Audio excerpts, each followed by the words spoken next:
बिस्मिल्लाहिर्रहमानिर्रहीम। शुरू अल्लाह के नाम से जो बड़ा मेहरबान और नहायत रहम करने वाला है। विकिपीडिया टीवी के मोहतरम अजीज दोस्तों, अस्सलाम वालेकुम। मोहतरम नाजरीन, आज की इस वीडियो में हम पेश करने जा रहे हैं एक ऐसा वाकया जिसे सुनकर आपका ईमान ताज़ा हो जाएगा। ये वाकया है एक गरीब मोमिन के अजीब हज का। तो इस वाक़े को मुकम्मल तौर पर समझने के लिए इस वीडियो को एंड तक जरूर देखें।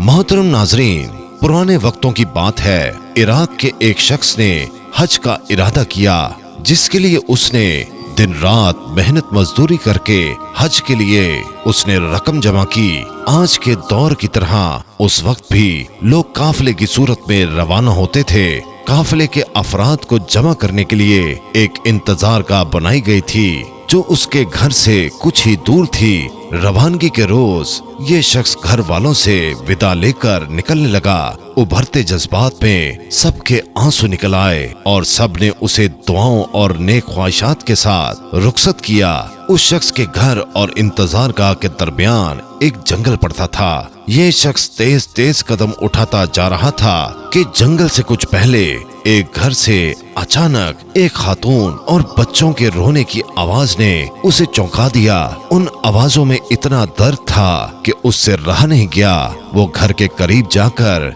कान लगाकर खड़ा हो गया तो उसने सुना कि वो खातून रो भी रही थी और साथ ही साथ अपने बच्चों से कह भी रही थी कि बेटा, आज मेरे पास तुम्हें खिलाने के लिए कुछ भी नहीं है। जो कुछ था वो कल रात ही खत्म हो गया था। बच्चे भूख और प्यास की शिद्दत से बिलक बिलक कर रो रहे थे और दूसरी तरफ वो खानदान किसी गैबी मदद का मुंतजर था। आखिरकार उस शख्स ने आसमान की तरफ निगाहें की और अपने हाथ बुलंद करके अल्लाह ताला से कहने लगा, या अल्लाह, आज मैं अजीब दोराहे पर खड़ा हूँ कि एक तरफ तेरी अजीम इबादत है और दूसरी तरफ ये बेबस खानदान है। ना मैं तेरी इबादत छोड़ सकता हूँ और ना ही इन लोगों को इस हाल में छोड़ सकता हूँ। ऐ मेरे परवरदिगार, तू ही हिकमत वाला है, तू ही मेरी रहनुमाई कर कि मैं क्या करूँ। और अगले ही लम्हे उस शख्स ने घर का दरवाजा खटखटाया। खातून ने दरवाजा खोला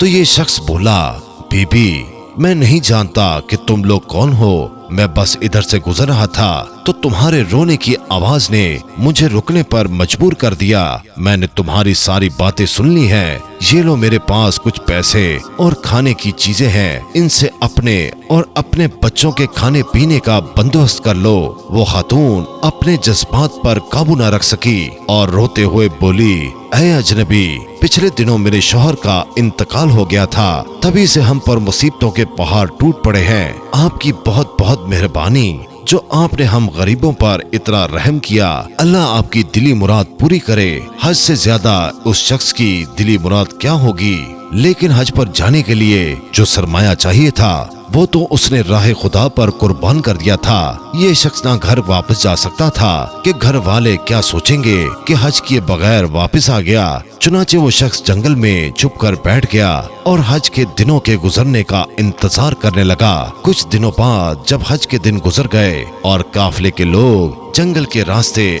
अपने अपने घरों को जाने लगे तो ये शख्स भी चुपके से उसमें शामिल हो गया। तभी एक शख्स उससे मुखातिब होकर बोला, जनाब, हज मुबारक हो। मैंने आपको फला जगह आबे ज़मज़म पीते देखा था। कुछ देर बाद एक और शख्स बोला, मैंने आपको तवाफ करते हुए देखा था। और एक और शख्स बोला, मैंने आपको शैतान को कंकरियां मारते हुए देखा था। गर्ज ये कि हर एक हाजी उसकी मौजूदगी की दलील देने लगा। ये शख्स जब घर पहुंचा तो घर वालों ने भी खूब इस्तकबाल किया और हज की ढेर सारी मुबारकबाद दी। लेकिन ये शख्स अंदर ही अंदर परेशान था कि मैं तो हज पर गया ही नहीं था, तो क्यों वहाँ पर मौजूद हाजी मेरे वहाँ मौजूद होने की दलीलें दे रहे थे। माजरा समझ से बाहर था। इसी सोच में उस शख्स को नींद आ गई और वो सो गया। ख्वाब में उसे बिशारत मिली कि ऐ नेक दिल इंसान, तुमने हज जैसी अजीम इबादत को छोड़कर मखलूक खुदा की मदद की है।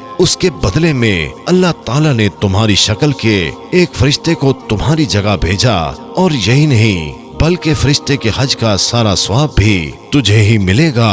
और इसीलिए हर हाजी तुम्हारी मौजूदगी की दलीलें दे रहा था।